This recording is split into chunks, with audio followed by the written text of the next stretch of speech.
আমরা সরকারি কর্মচারীদের জন্য নতুন বেতন কাঠামো আগামী 1 জুলাই 2026 হতে ধাপে ধাপে বাস্তবায়ন করার ঘোষণা দিচ্ছে মাননীয় স্পিকার।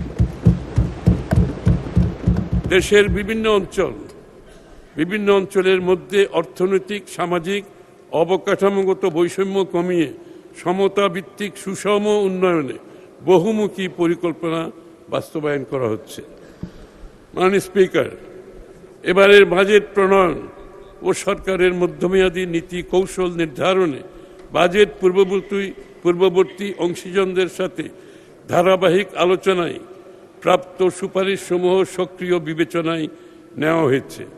বর্তমানে সীমাবদ্ধতা ও চ্যালেঞ্জ সত্ত্বেও আমরা মনে করি নতুন বাজেট অর্থনীতিতে ইতিবাচক পরিবর্তনের সূচনা করবে।